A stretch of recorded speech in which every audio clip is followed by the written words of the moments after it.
embrace your dreams. Sometimes you gotta take a loss just to get the win, like lots of stems popping it like oxygen when boxes wet. Focus on the mental, never lose like smooth instrumental. Better choose on the move in a pencil, choose what I get to. Never lose move on the move, but it's simple. Never give up and we want it and maybe we just keep winning, we conquering daily. Envision that pay me is never the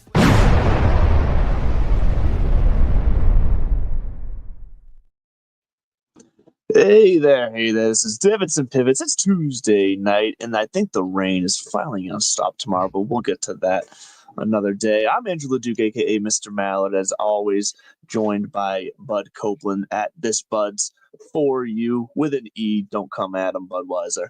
Not unless it's with a sponsorship. Yes, some exactly. Sort of partnership. Even if it's I'll take free beer. I don't even drink anymore. I'll take it and just give it to people. I am doing a dry month right now, so I will take it next month. How about that?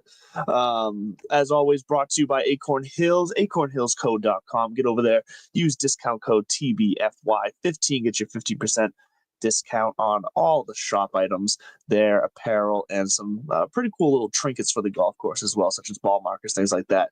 But yeah, let's get into it. Another beautiful Tuesday. But how are you doing? How is morale over at Which City Studios? Morale's high. Morale's through the roof. We might be having a location update. Howdy, Blake. Tornado. That's terrifying. Tornadoes might be the only thing.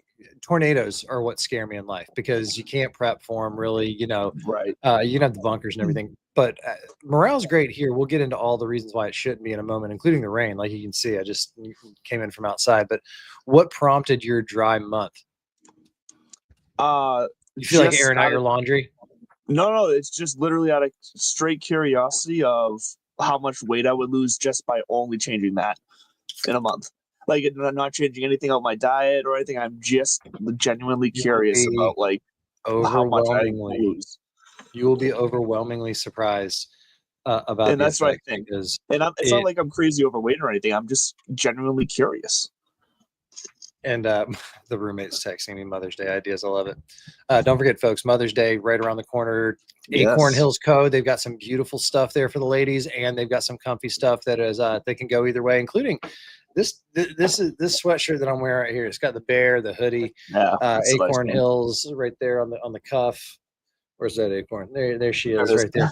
The first one came in the mail, and it immediately went into her closet. This is actually the second one in this house. She just looked at it and went, "Oh, thanks," and she put it on. I go, "That was for Never you. mind. Love you, babe." No, I think you're going to be overwhelmingly surprised about it. It's just the amount of sugar.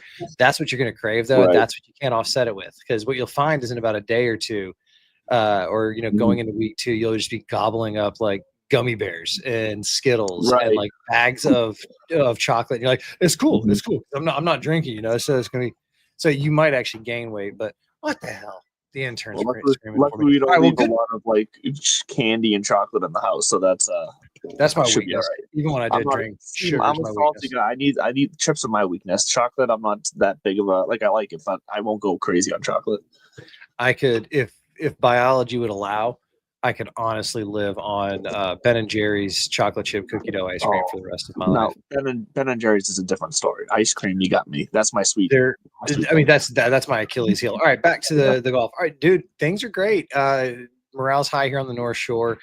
Big, as you pointed out, the weather played a big factor in yesterday's round. Bud's first quest for the qualifier kicks off for 2025. We need that. We went back to, this is actually a fun little thing. We went back to Kernwood Country Club for the Massachusetts Open. I was paired up with a guy named Jordan Burke. Shout out Jordan. He's a spectacularly nice gentleman. I think he ho-hummed around in 76 and missed the cut by 3. 73 got you into the Open Championship. And as you can tell, I would have let off if I had a spot. I did not make it. Missed the cut by the skin of all 11 strokes. Came in at 84. And the only reason I'm actually kind of jovial about it is because I had 3 goals going into it, and I accomplished all 3. The fourth goal would have been to fire a 73 and punch my ticket. But third round of the calendar year, I got 3 more qualifiers, and so the goals were this. I have a history with this course. The first time it went there and it punched me around with 41 putts, and I took a solid 10 on a par 4. The following time I went around there and was doing all right, took a 9 on that same par 4. This time did not hit a ball out of bounds, but still took a 6. So my goal was this: Okay. no balls out of bounds. And Yeah, it's a good goal to have. Yeah, and it's a blind second shot, and so I laid up short, ended up in the rough, and it was just wet and brutal. And the whole moral of the story for me was the short game, just rusty. I didn't have many, but I had about three putts. Unfortunately, 2 of those were once I wasn't on the green and reg, so they were extra painful. So it was a couple of 3 putts, a couple of duffed chips. But the good news is we're piping the driver. I think I hit 10 drivers on the day, a couple of par 4s where you're hitting irons, and 9 of them ended up in the fairway, and the 10th ended up in a cemetery across the street. That was probably the one, like, and ironically enough, it was right after I had gotten that 6 down my throat. Sure. Pun intended, all 6 of it. On number 10, I get on the 11th tee, feeling friendly, like, all right, cool. Boom, just rope hook one into a cemetery. And it was because I lost focus for half a second. You've ever seen Days of Thunder? I felt like Cole Trickle getting through the fire at the very end after getting through that. I wasn't going to qualify, but that was one of those goals, just get that under my belt. So I feel really good. And also the third goal, get through what did we say? Get through number 10 without, shooting ourselves in the foot. Hey, you've gotten better 3 times now. Better each time. I think I came in at 32 or 33 putts, which is respectable, including some 3 putts. But that means because I had a couple of up and downs here and there to balance it out. So we had those 2. And then the third was to simply get around 18 holes without getting defeated. And I did that. Perfect. And I know that sounds kind of trite to somebody being like, oh, you're just trying to sugarcoat the fact that you failed. No, I'm being realistic, and at the same time, I'm trying to focus on the positive, because why would I sit there and dwell on all the negatives? Those are blind spots. I acknowledge them. I'm going to go work on them, but what I'm going to focus on is also the stuff that can keep that momentum going. I can't change the mistakes. I can just go work on them. So you might as well just keep pushing that momentum forward. And for me, it was keeping a positive mindset, going from one shot to the next, one hole to the next. I didn't look at the leaderboard. I really didn't know, and I knew I was in bad shape because you can't block out. I had, I think, 3 doubles and a triple. And again, a lot of that had to do with either being out of bounds or just not making the green, and 3. So compounding mistakes, but I didn't make any there before where you have an idea coming in, kind of where the number might be. But I think I had one mental error, and that was that, like, letting down my guard after thinking that I'd gotten through some sort of moral victory. So the game's in really good shape, and that was on the heels of a 74 Saturday for the first league round. So I have that Saturday every other round. Me and the boys cleaned up, first team major of our career. We won the 4-ball with a gross, and I mean that literally and kind of metaphorically, because we left some out there, but a gross 68. And the boys took home first. Nice. I had an eagle on a par 4, hit a nice 286-yard 3-wood to 10 feet, and tapped that in for a 2. That got me about $50 in the birdie pool. So all in all, 36 holes. We're out the gates. We feel good about the game. I've got the next is June 5th is the Mass Amateur Qualifier at a course I'm kind of familiar with. So I actually kind of feel like I might have a shot there. I feel really good about the game. I got to get out there though over the next month, and then just chip and putt and work on that, because mentally I feel good. The ball striking is there. My yardage is very, very much on point. So all good things coming from the North Shore. And if you're still listening at this point, thanks for hanging in there. Stay tuned for more on Boudreaux's quest for the qualifier. We got the amateur, the mid-am, and the pub links, but this might be my farewell tour with the Massachusetts Golf Association Championship circuit, because drum roll, please, we're going to relocate to the state of Maine. We are actively and actively looking to get rid of this one. So if anybody's looking for a house in Salem, hit up your boy at This Buds For You. But yeah, we have a couple houses up there that we like. We're talking to a realtor. I think we just put in an offer. I say I think because my wife's really running all this show. If it was left up to me, we'd probably still be living in an apartment, and but my short game would be better. So there you go. There you have it. Maine, you're I love next. it. No, I love the sounds of that Divots and Pivots moving north. Heading north. Uncharted territories. Yeah, right. You know what would be a good series is maybe like backcountry golf, going out on hiking trails, because they, like disc golf courses will basically embed themselves into like hiking trails, because there's these natural corridors, and then you should do that, like backcountry golf, like find these wide ass fields, or like my in-laws place, which just has hundreds or dozens of acres of open field where we could just set shit up and shoot. So stay tuned for more coming at you from the North Country. So I saw a TikTok the other day where this guy said we should normalize. He started doing this. He goes, we should normalize going out on a nature hike, and he just brings his wedge with him and a couple balls with him in his pocket as he's out on a walk. And if he sees like a stretch where there's nobody, in the area, that he has an opportunity to try to punch a little 50-yard shot like that, he just works on his short game, intermediate game as he walks. I think that's a great idea. It's a lot of fun. So I love that. I'm hoping that the weather is nice this weekend. I'm hoping to get out there on Saturday for the first time this year because I haven't been out yet, and I need to. The itch has been real in all the good ways. But the fiance said some of the best words your partner can say to you or at the end of last week, and said, maybe you should try to golf next weekend. And I was like, yep, let's do it. So I'm hoping to get out there on Saturday. We'll see if I do. I'll obviously update everyone on Tuesday just how bad it goes, but I really feel like this is the year I can break 90. I know we're on two different planes, me and you, but I feel like this is the year I can break 90. I like it. I think it's an honorable goal. I said it last year. I think the closest I got was 91 last year. So I'm right there. It's going to happen eventually. It just is. And 3 putts, like you said, 3 putts is where it needs to get cleaned up. The short game is where it needs to get cleaned up, where I'm wasting shots. So we'll see how that goes. Let's jump right into some of the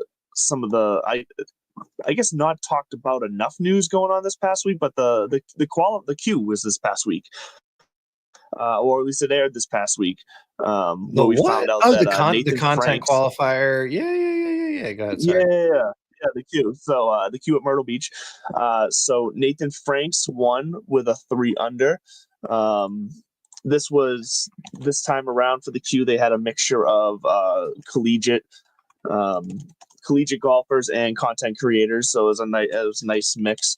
And Nathan Franks, I'm trying to remember what school he went to, or goes to, I should say, South Carolina.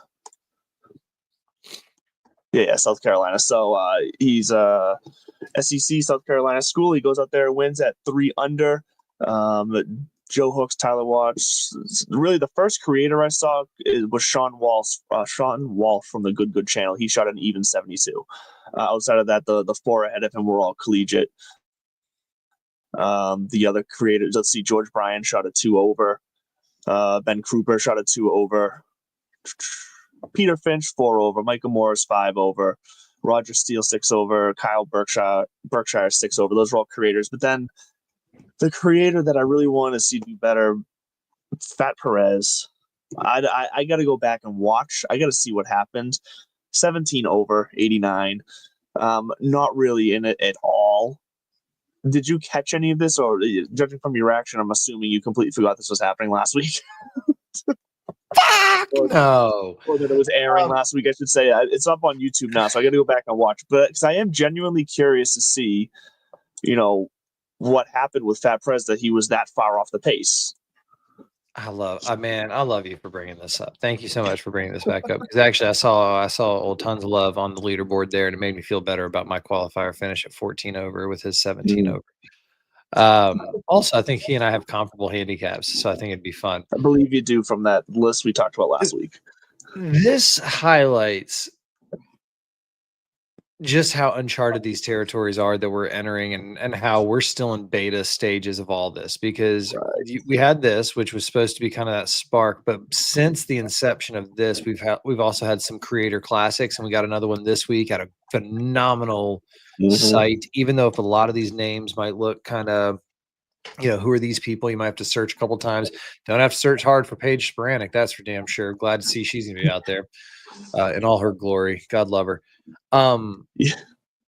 What was I talking about before Paige entered the brain? Yeah, no, right. Oh, so these people, so they have 4 teams, Josh, and there's some new faces that we haven't seen before, which I do like. I think you got pretty boy, what's his name? Josh Richards. He's there with Brad Dahlke and Eric Anders Lang. Okay, so the Q at Myrtle Beach was dominated by college players, right? Guys who actually are tour caliber on their best day, and maybe some of them are going to go pro. Cool. And the creators, they didn't get smoked, never, really, but there wasn't a true creator in the top 5, really, you said? Sean Walsh was. He's was part of Good. Okay, but he's part of Good. He's not.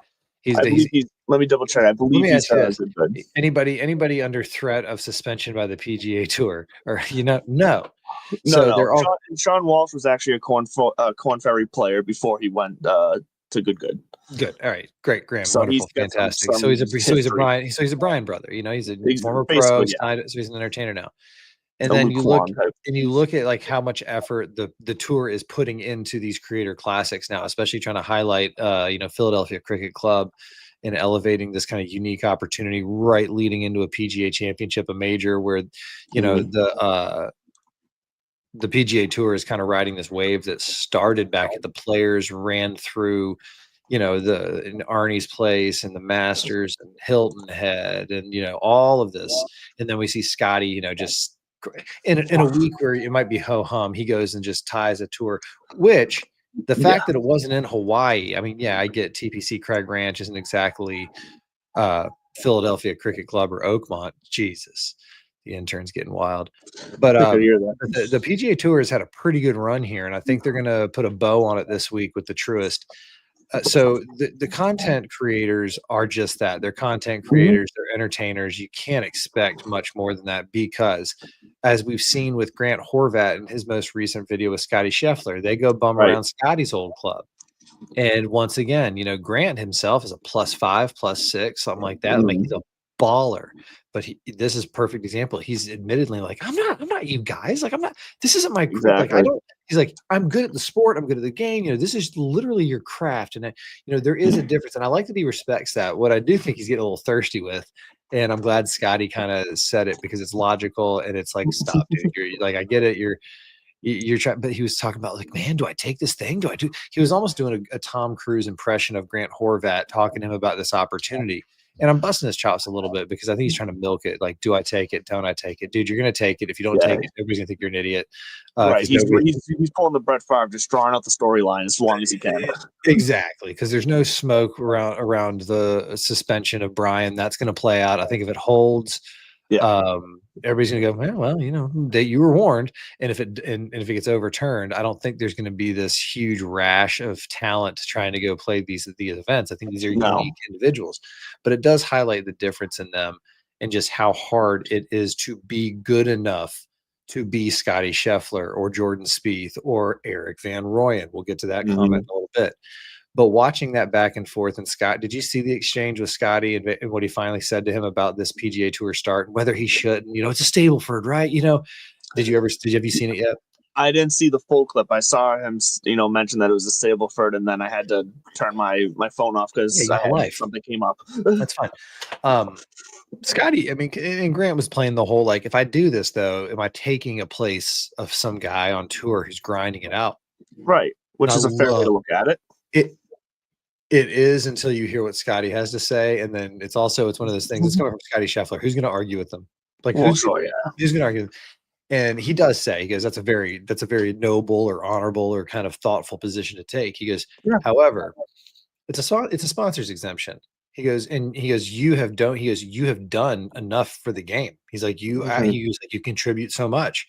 He's like, so people don't expect you to go out there and be a tour pro. They expect you to go out there be you. He goes, I think it's very appropriate for you to take it. And it was kind of like that. Yeah, like, no shit. What are we even getting at here? Yeah. I love how quickly the shock is just dying now. Like we're kind of in a world of like the, oh my God, Bryan Brothers, like free Wesley. I mean, by Monday morning, people were talking about whatever actually happened over the weekend. And now 2-3 weeks later, whatever it is, Grant's trying to squeeze, unless my gut tells me that video was recorded right around the same time. I doubt that was, super recent. Oh, yeah, definitely. Yeah, it's definitely, I mean, it's timely enough that it doesn't look out of place, but knowing what we know now and seeing how it's kind of just gone to the wayside, I think it just reiterates that you got tour pros and then you got, really, really talented guys who make a professional living out of the game of golf, whether it be entertainment or teaching. So pivoting real quick to, Jesus, Eric Van Rooyen. I sent you a text earlier.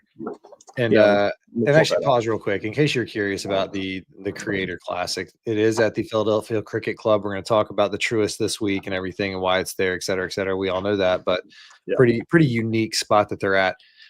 And there's Paige with her follow through. So there's Team Richards, which is Josh Richards, Brad Dalkey, and Eric Anders Lang. We talked about that already. Team Brownlee, Marquise Brownlee, or Marquez, or is it Marquez? I'm not sure, honestly. Sean Walsh and Sabrina Andolfo. Team Lowry, which is Kyle Lowry, Josh Kelly, and Claire Hogel. And then Team Tony, Tyler Tony. Is that one of the Dude Perfect guys? Tyler Tony? Yeah, he's like the top Dude Perfect guy. The bearded guy. Yeah, I like him. Tyler. Wow. Intern guy. Tyler Tony, Matt Scharf, and Paige Sporanic. We like Paige in this house. Yes, hello there. The intern's making her nightly appearance. Good night. Good night. Yes. Hi. Good night. All right. They all said hi and good night. Did you say Matt Scharf too? I can't remember if you said. Yeah, Matt Scharf's on Team Tony with Tyler and Paige. Yes. Okay. So I do find that interesting because Scharf is he's a good golfer on good. But he's often put into like when they separate in like their top half and their bottom half. He's often he's not one of their best three golfers, according on paper or anything they've done. So I do find it fun that Matt Scharf is in here as well, just because I don't know. I think he brings something that is different. I think it's kind of interesting too. It's on the last one was obviously the Players Championship, huge week. I mean, you had the Barstool guys there. It was won by the aforementioned Grant Horvat. It was a star-studded event, and it was on Golf Channel. You could watch it. This is going to be exclusively, I think, on the PGA Tour's YouTube channel, which I mean, I guess it's appropriate for what we're talking about. We're talking about internet stars playing golf. So I don't know. I'll probably tune in tomorrow. I'll probably listen to it on the way home from, on the way to daycare pickup and whatnot. Well, I find it fun that Nate Shot's in it too. He's the e-gamer, famous in that realm of sports. But he also made an appearance when Good did their Golf Channel Classic that one night, so he was part of that, and he was fun for all the reasons that we should love golf, where he had a personality and he went out there and tried to hit these amazing shots, and sometimes they worked, sometimes they didn't. But he's much closer to like you or I out there than some of these other creators. So this week that would have been a good move. Invite Wesley to the Creative Classic. Yeah, you can't play in the event, but that other side, if you still want to. Speaking of my capacity as a professional golfer, I'm in a boycott and suspension. But here but they're at the Philadelphia Cricket Club, which I can't wait, because this is one of those tracks. If you know about this place, it's because you're a golf nerd. Right. I've been letting you hang for a while. And I think it's gonna be your right. I think it's gonna be your right chamber. You got a little hanger in there. I just noticed it. Oh, Jesus Christ! It's internet gold. Philadelphia Cricket Club, oldest country club in the country. Okay. That would be the definition of country club. I know Brookline, we are country club at Brookline, but this is the Philadelphia 1854 oldest country club in the country. A bunch of Brits wanted to play cricket after they graduated from UPenn. They do this. They rent land for a while, etc. Ad nauseum, ad infinitum. They do one course, the St. Martin's course. This one, the Wissahickon course. If you look up Philadelphia Cricket Club, they have I'm gonna say Native American, Indian, Indigenous person, whatever your title is for them as their emblem. It was nice and safe of you there. I like it. Yeah, we're gonna go ahead and just placate that. But they got a Tillinghast course, and A.W. Tillinghast, Bethpage Black, Baltusrol, San Francisco Winged Foot, one of the greats out there. And so this is going to be a fun test. So to watch these creators who spend most of their time at resort courses, or even munis, but most of them are playing out in Scottsdale and Jupiter, and these kind of pockets where they can go to these resorts and play as long as they promote. It's going to be fun to watch them get kind of slapped around the way I got slapped around by Donald Ross yesterday. So the Philadelphia Cricket Club, it's hosted a couple of things. It hosted the USGA 4-ball. It's opened like the Philadelphia Open back in the day. So it is going to be a really cool scene. And I think it's appropriate that this is pinch hitting for the Truist, which used to be, I think, the Wells Fargo and then the Wachovia before that. I believe so, yes. But this is where we're usually at Quail Hollow, where we're going to be next for the PGA. So it's kind of cool that they're filling in back to back like that with that. Oh, also the 2 U.S. Opens at the Philadelphia Cricket Club. There you go. Yeah, I know nothing about how hard the course. I know nothing about the Philadelphia Cricket Club, so this will be interesting to get my first look at it this week. I mean, it's got a 74.8 course rating with a slope of 140. I'll just tell you, yes, those are high. 74.8 is pretty high. It's 70 to 71, 100 yards. I bet they can push that up to 72 probably, or scale it back. But par 70, so it's a beefy little design. Tough greens. It's gonna be U.S. Open stylish. It's not gonna be as bad as what they've been showing at Oakmont, but it's gonna be tough because it's not gonna be a course where a lot of course history. So for the bettors this week, it's gonna be hard. You had to look for Tillinghast designs. I would say just trust whatever AI tells you are comparable. Just go over to ChatGPT and say, give me golf courses comparable to PGA Tour golf courses comparable to the Philadelphia Cricket Club. It'll give you other Tillinghast designs, see who maybe has some course history there and pull at those threads. But definitely is going to be a lot of your ball strikers and driving accuracy, because if you are off of target here, it's not a lot of just throwing a dart from there. It's usually going to be back to position golf. So the fact that we have this kind of guest host this week, I think is a lot of fun. And then leading us right into the PGA Championship. But backing it up, Philadelphia Cricket Club is this week. Let's go backwards a little bit more, though, to the Byron Nelson, what we saw out of Scotty Scheffler. What did you think? What's your reactions to what's going on down in Houston? So two things. It became pretty clear early on that he was going to win this thing, unchallenged. Like, that was not a question. It was, for me, this was not just a win that it's so hard to say that he needed this win, considering how I put a tweet out early this week, considering how his season has gone. Like, yeah, he hadn't had a win yet, but he's been top 5, I think it was, or top 10 in his past, 5 out of his 6 tournaments this year. Before leading into this one, he's made the cut in every tournament he's been in. So like, to say that he needed this win is probably a stretch, but it's just from what we're compared to seeing him from last year with the dominance he was in, and he came out there and Scotty just showed us all why he's number one and why he's no question number one right now. And it was nice to see him be able to really put the pedal down. I thought still the bigger story, that doesn't surprise me that Scotty had that in him. The story I saw most out of that, though, was Jordan Spieth. He's right there. Close. He's right there. I'm excited to see him come into the PGA next week. There's a lot on the line for him in the rest of this year. So I'm really wanting to see him continue this little run he started, because there was no chance he was going to really challenge Scotty and catch him this past week. But if there's anybody who was going to do it on that leaderboard, it was going to be him. If Scotty did falter just a little bit. So I'm here for the Jordan Spieth show. I've always loved Jordan Spieth. I'm so happy to see him back. And I'm excited to see him coming up in the upcoming majors and see if he can get that career Grand Slam. And it's funny because Jordan Spieth it's appropriate that he's runner-up this week, because the storyline was Scotty winning 31 under. We called it, like, not like it was a long shot, but it turned into a birdie fest. And I think as long as we're in these concentrated areas where you're going to get a lot of the big names coming out, if you're in Texas and they're in their hometowns, you're going to get guys. If we're down at the PGA National in Southern Florida, we're going to get guys, for these not signature events. The fact that Scotty got to come full circle, though, he used to come to this as a kid. There's pictures of him with Byron Nelson as a kid. He made his PGA Tour debut when he was in high school at this tournament. There was a great cute video of him and Meredith exchanging. He's they're giggling like high school kids, and then just fast forward, and there they are again. But you forget that Jordan Spieth too. I think it was 2010. It was 2010. He was 16 years old, maybe 17 years old. And he was the defending U.S. junior amateur champion. He also got to go play in this tournament, makes the cut. I think he finished pretty high. Where did he finish there? T16. T16 is a high schooler. He's at Jesuit prep out there.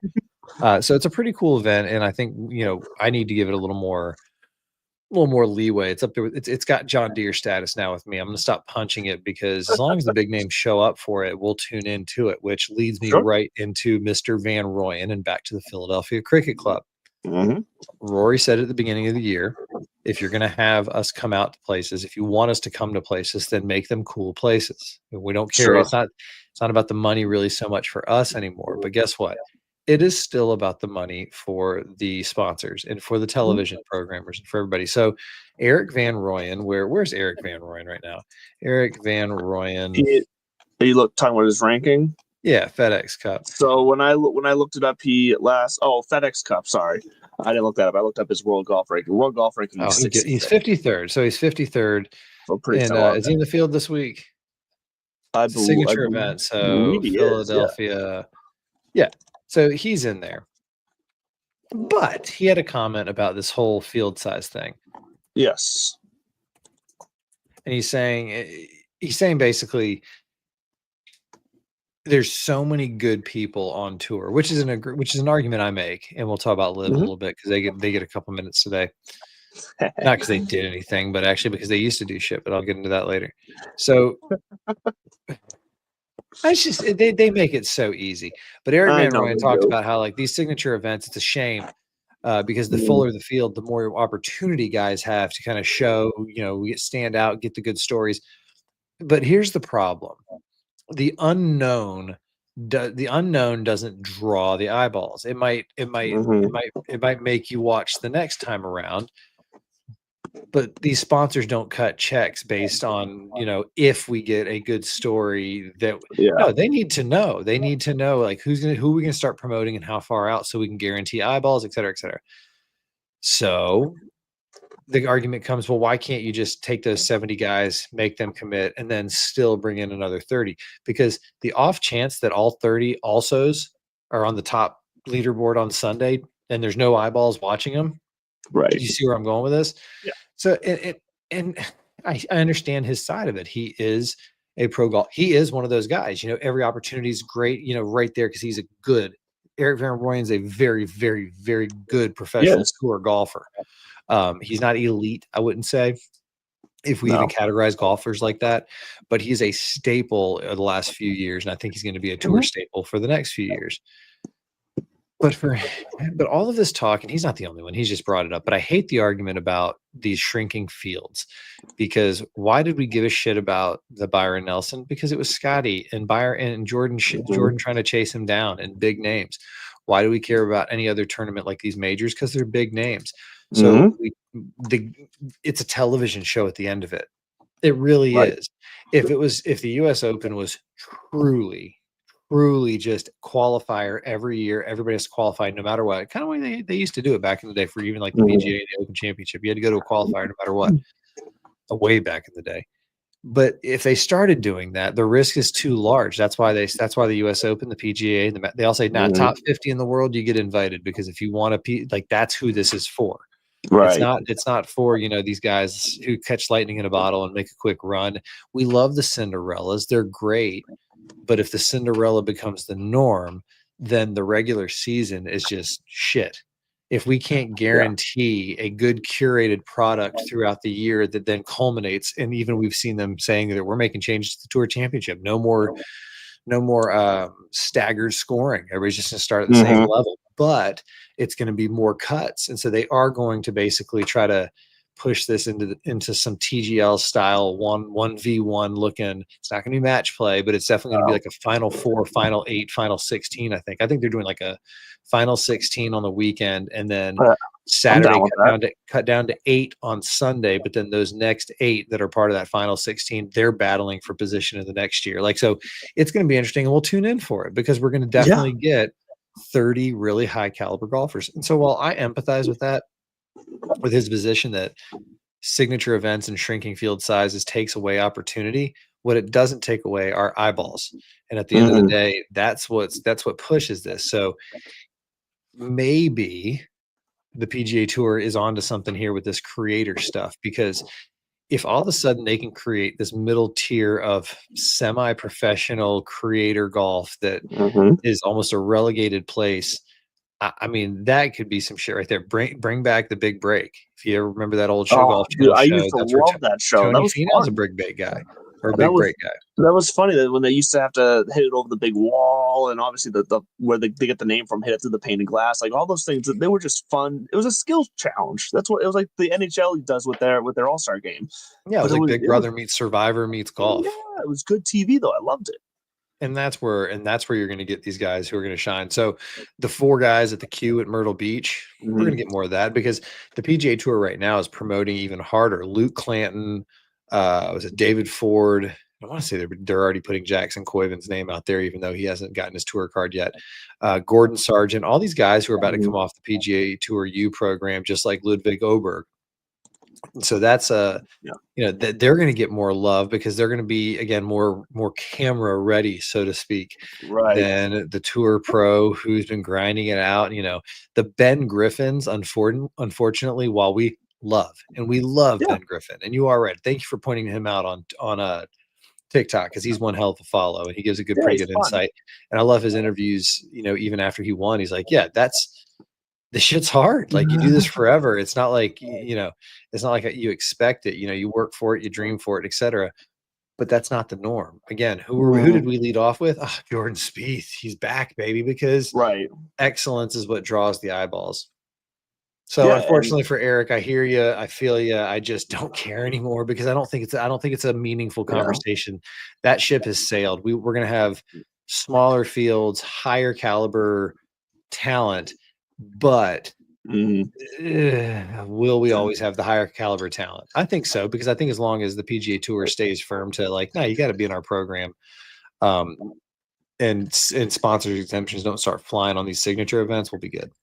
The cream of the crop will always rise. Like it's not going to be an issue. There's always going to be a standard of excellence in these tournaments. Real fast before we move on, a little pivot here to something I didn't plan on talking about, but I just noticed on the TikTok. Did you see Billy Horschel's announcement today? I did. Billy Ho going under the knife. Yeah. So if you didn't see this, he's getting a right hip surgery next week. He's going to be doing that out in Colorado. So that's obviously going to be taking him out for the majority of this season. Now he says he's hoping to be able to return sometime around late summer or early fall.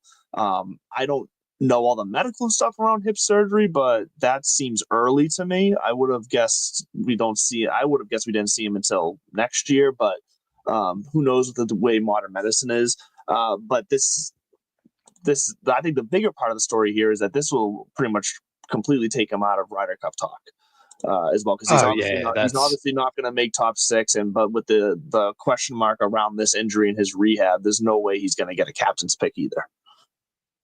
So it's a shame because Billy Ho's someone that's fun to watch on the Ryder Cup, and he can definitely handle the Ryder Cup. But this is now someone that we'll have to take out of that potential pool of players.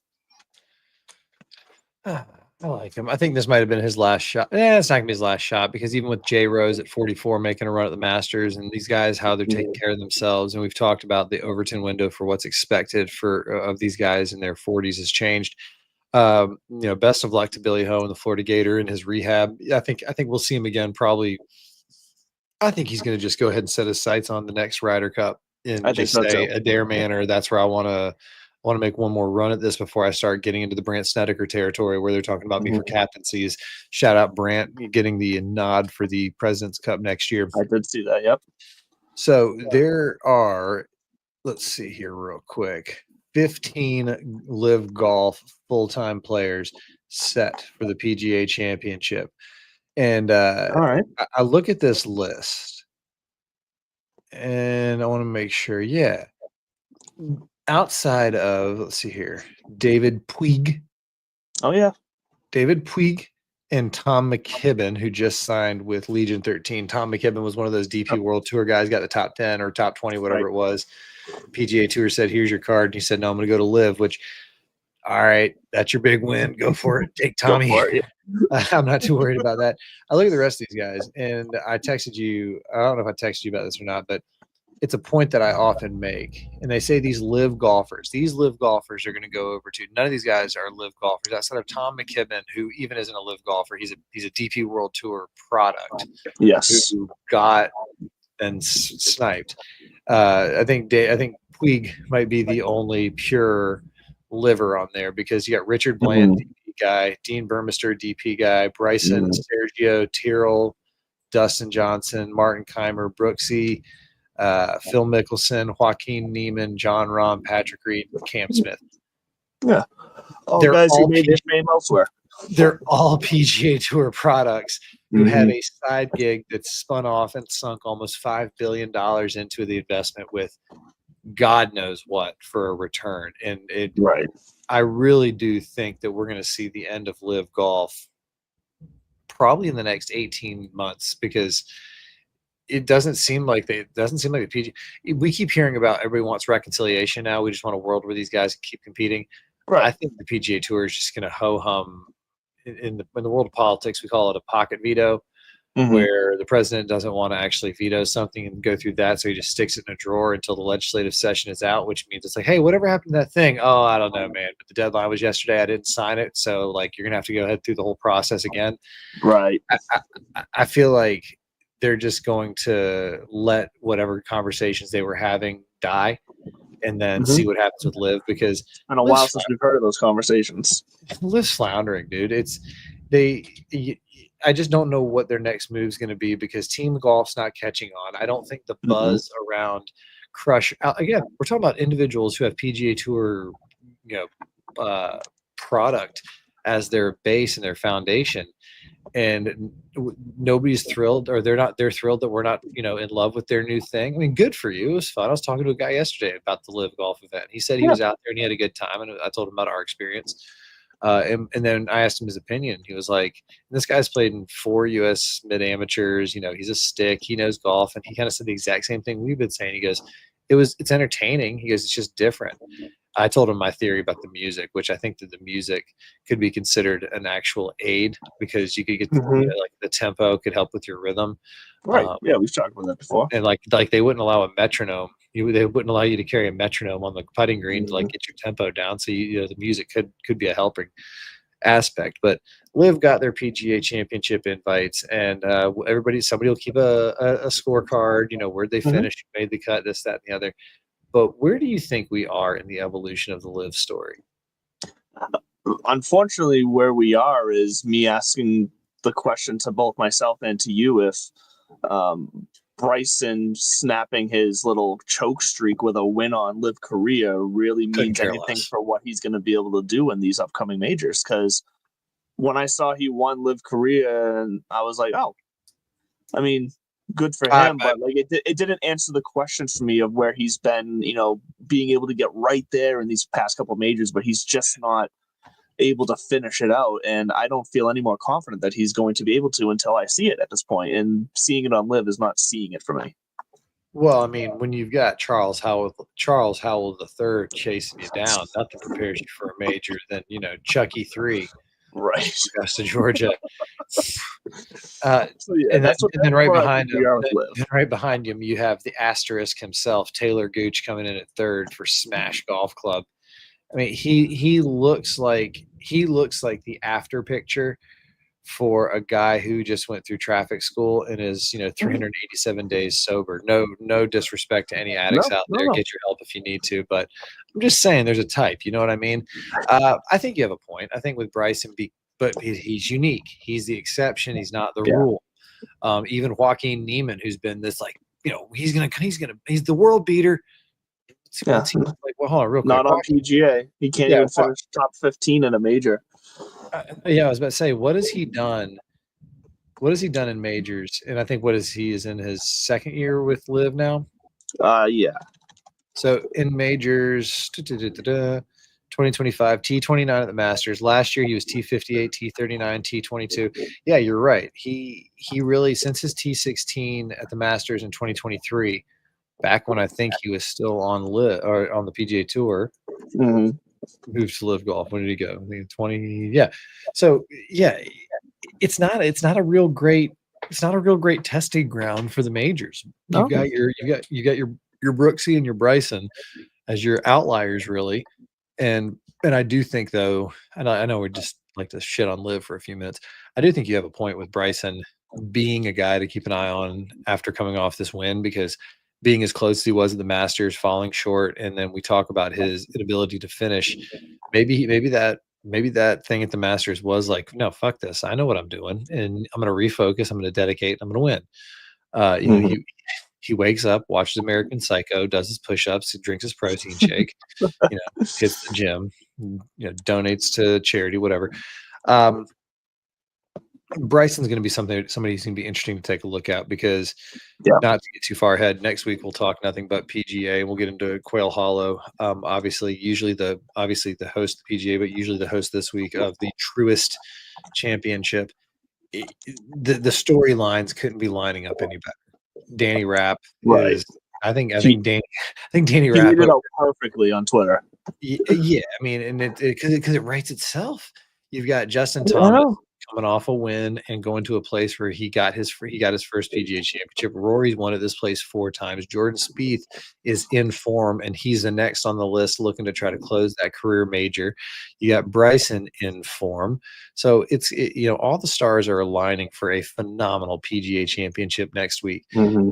PGA Tour doing what they're doing at Philadelphia Cricket Club with the creators and riding this wave right into I would say their unofficial major. You look back at their history, the PGA Tour was born out of the first big schism, to use a conclave / Catholic term, the first big schism. Nice timing. And perfect, right? You see that topical show here. Yes. That's it for you. Good movie too. Go watch it.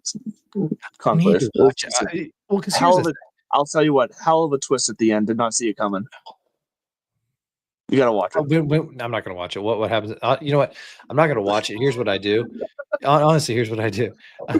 So you can go on YouTube, and let me see if there's one out there. Do they have the video version of Spark Notes now on YouTube? Like the clips that show you video clips can watch. Speed through. You can watch like an entire season into this entire series of a show in like 3 hours. It's just it's condensed into like explanations and clips. I did that out of it for me though. Fuck no, I did that with Yellowstone. After they shot the horse in the first 5 minutes, I was like, not watching this show. But I was so intrigued by the premise that I found all of this the synopsis online and just read through them. I love the whole storyline. Okay. Same thing with this Conclave. Not going to watch it, but when we get off here, I'll probably be scrolling later and I'll be like, oh, Conclave. And I'll go to the Wikipedia page. I'll read the plot summary. Right. What I'm more into is Angels and Demons, the Dan Brown novel and the movie. So did you see the movie or read the book first? Or did you do either or whatever? I read Angels and Demons before the movie came out because Da Vinci Code was the first movie. I read Da Vinci Code first, then went and saw the movie. Right. And then was obsessed with it. So I went back and watched Angels and Demons, which was actually his first book. So I read that book before the movie came out. So I had a preconceived notion, and they did a pretty freaking good job with it. Yeah, it was pretty. It wasn't 100% accurate to the book, but it was pretty close. Ewan McGregor is just one of my favorite. He has my favorite accent of all time. If I could have anybody that just kind of like androgynous, like, wait, are you Welsh, English, Irish, Scottish? Like so. Conclave. How did we get to Conclave? You said the word conclave. Oh no, because you said schism. Oh, we were talking about the first big schism in professional golf. It was back in this time. Was it 1934 PGA at Big Spring Golf Club? It's an exciting couple of weeks. We're in the middle of major season, so I think the Truist is going to be an interesting site. Look for, like you said, the cream to rise to the top. Rory, Ludwig Oberg, or my money's on Jordan Spieth this week. Finally, I think he's gonna. I'm leery because of the whole superstition around, is he going to peak too early and then he doesn't win the career Grand Slam? But I think I actually picked him in my pool just because I want him to win that career Grand Slam so bad. Like it would just be cool if we had both Rory and Spieth do it in the same year. I find some beauty in that. I find some fun in that. Maybe others don't care all that much about it. But which would you rather have? Rory wins another one, keeps the Rory Slam alive, or Jordan gets his career Grand Slam. So I think we talked about this a couple weeks ago, and I think I asked you, and I don't think I ever gave my answer. I think I would rather see the Rory Slam stay alive. I think that would be much cooler and historic to see someone do that sent for the first time in a long time. So like I'd rather see Rory win. Yeah, me too. Also, because I think Jordan Spieth is going to get his PGA with Phil winning at 50 at Kiowa. I'm the second time I use this phrase. It shifted that Overton window just a little bit to what's acceptable to expect out of these guys, especially by the time that J Dog is pushing 50. The game will have changed quite a bit in longevity. Who knows what these guys are going to be capable of. I don't think we're going to have 80-year-olds out there, but who knows? Old Bernie Langer is going to be pushing 70 on the Champions Tour. How old is Bernhard Langer now? Bernhard I'm not sure, but 68, 67. He's 67 years old. Spieth has 4 straight top 20 finishes throughout the month of April and now into May. So that's something you want to ride while you can, I guess. So it's definitely worth a bet if that's the way you're looking at it. We'll see, but one more shot at Liv, and then we can figure out what to do with the last 10 minutes of this show. I got ideas. Rory said we want to play at cool places, right? Right.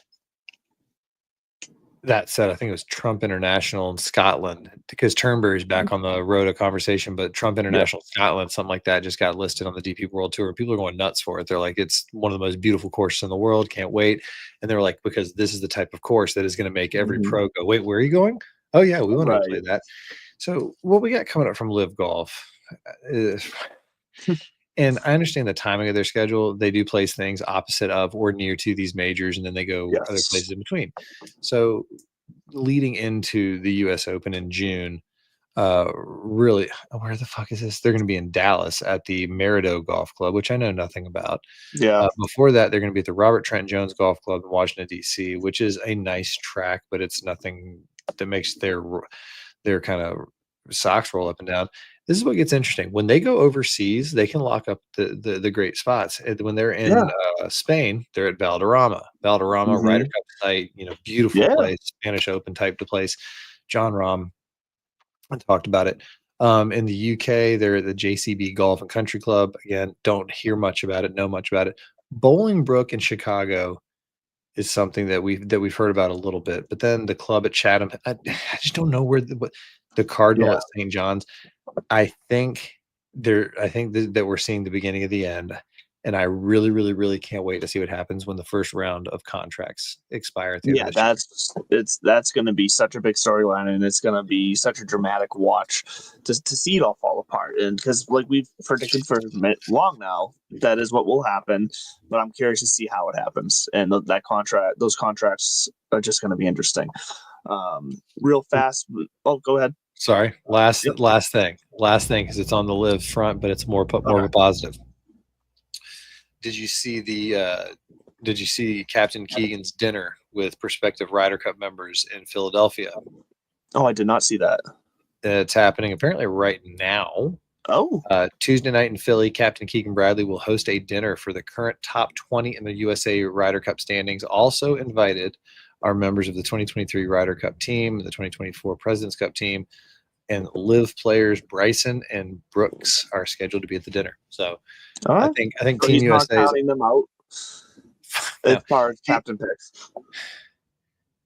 That was a big talk last Ryder Cup. Was do you invite Live guys? I get so like it's. Yeah, I think that's over. I think now it's just back to skill. The kind of comp I was going to make is because Brooksy got the nod, obviously, and I think Brooks is the new JT. How it was like, you don't leave Justin Thomas home in the Ryder Cup. Well, no, right. I think unless he's not automatic anymore. Yeah, him and Jordan are not automatics anymore. Brooks is kind of on scholarship from those majors that he racked up, where I still think that he's so competitive. He's so fucking good one-on-one, and he's so talented that you do take him. Dustin Johnson used to be like that, and he's no more. Brooks and Bryson are just going to be staples on Ryder Cup for the next 2 or 3 editions as long as they stay sharp in these majors. I have no problem with that. I still think that it doesn't change the fact that the official world golf rankings are not flawed. And if you saw the rumors flying around that Liv reapplied, Trevor Immelman made it very clear. Yes, that Trevor Immelman from CBS Golf. He's also the president or chair or whatever the hell they call of the official World Golf Ranking Committee. And he said, just to set the record straight, they haven't reapplied. That's all they need to do. He's like, we won't. He's like, I'm not going to comment hypothetically one way or another on anything. He's like, but the status is they haven't applied. Full stop. And that's which I was curious because that was a Greg Norman after the last time was the one who kind of was like, well, forget this, we don't need you anyways. Part of me was curious with the changeover if they would try again, but the I guess CEO has not. been talking about it. They just haven't done anything yet. Yeah, so that's that. One more point on the PGA Championship coming up next week, even though we still got the Truist this week. Coming up next week, we will, as part of Golfer Gang, there will be another network roundtable to preview the PGA Championship. I'm not exactly sure which day that will be coming out yet, but I can tell you it's happening. It's scheduled for the recording, so be on the lookout for that. If you liked what you saw at the Masters preview, we're going to get you ready for the PGA Championship as well. All your betting, all your picks, all the storylines, all the fun, and all the bullshit we'll have for you. 5 minutes left. I'm going to pivot real fast because I've actually, if I forgot to mention this last week, I've actually had this for a couple weeks now. No, I got my Scott Fishbowl invite early this year. I've never gotten it early. Right. You were talking about this. I got the Scott Fishbowl invite, and not only do I have the invite this year, I will be drafting live down at the Harp at Patriots Place at Gillette Stadium. So I'm going to be at that live event. So if you're in the area, you're a football fan, it's free to attend. If you're in Scott Fishbowl, you get that invite and you're interested in drafting in that. I'm not sure if the spot's still available, but you can check. That's the only way. If you're drafting, you have to buy a ticket to get you into, behind the ropes, basically, I believe.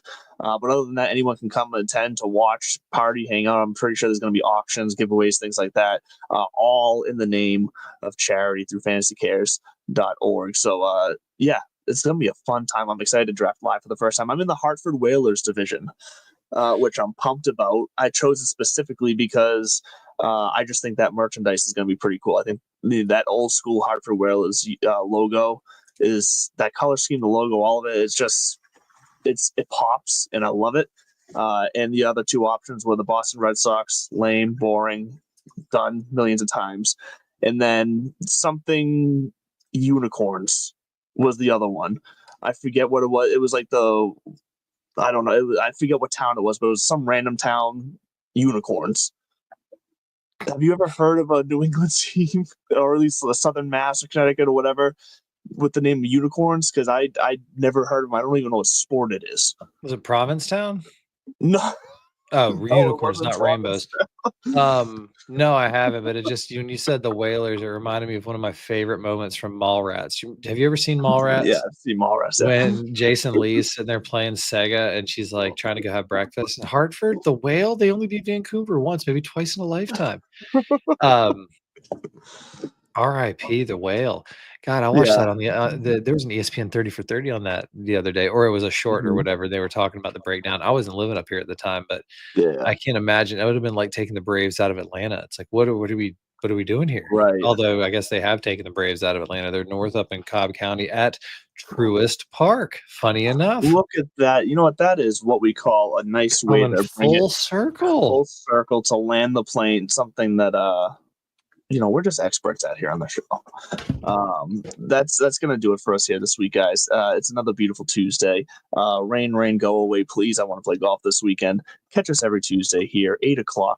That Sports Podcast Network, Golfer Gang. Every Wednesday morning, you can catch the recording on all your audio podcasts, favorite destinations. I'm Andrew LeDuc. This is Bud Copeland. We will see you next week, and as always, stay classy.